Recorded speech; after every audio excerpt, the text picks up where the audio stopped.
बातमीला सत्याचा आधार म्हणजेच निर्भीड विचार. आज शिरपूर विधानसभा निकाल हाती आलेला आहे आणि मला शिरपूर मतदार बहुमताने मला विजयी केलेला आहे.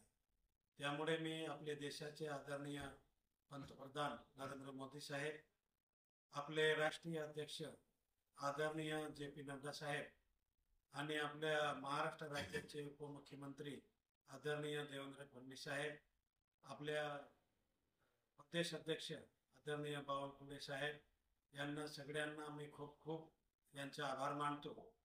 आणि आमचे जिल्ह्याचे नेते आदरणीय माजी शिक्षण मंत्री अमरीशभाई पटेल, भूपेशभाई पटेल यांना सुद्धा मी खूप आभार मानतो की त्यांनी सुद्धा फार मेहनत घेतली. आणि मी 2009 पासून आमदार म्हणून काम करतो आहे. तेव्हापासून मी शिरपूर विधानसभेमध्ये विकास कामं करतो आहे. आदरणीय आमचे नेते माजी शिक्षण मंत्री अमरीशभाई पटेल यांच्या पावलावर पाऊल ठेवून काम करण्याचा प्रयत्न केलं 2009 पासून. तर 2009, 2014, 2019 असं मी 3 टर्म आमदार म्हणून काम केलेलं आहे. 2019 ते 2024 पर्यंत असं 3 टर्म मी आमदार म्हणून काम केलं. शिरपूर तालुक्याच्या विकासामध्ये आम्ही खूप काम केल्यामुळे परत 2024 विधानसभेमध्ये शिरपूर विधानसभा मतदार बंधूंनी मला भरपूर भरघोस मताने विजयी केलेला आहे.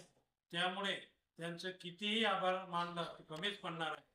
आणि त्याचबरोबर सगळे भारतीय जनता पार्टीचे पदाधिकारी आणि सगळे पदाधिकारी नेते मंडळी सगळ्यांचं खूप खूप मी आभार मानून मला शिरपूर तालुक्याची सेवा करण्याची संधी मिळाल्यामुळे मी सगळ्यांचा आभार मानतो. आणि मी त्यांना विश्वास देतो की या 5 वर्षामध्ये मी डबल काम करण्याचे प्रयत्न करेन, असं मी त्यांना विश्वास देतो. धन्यवाद.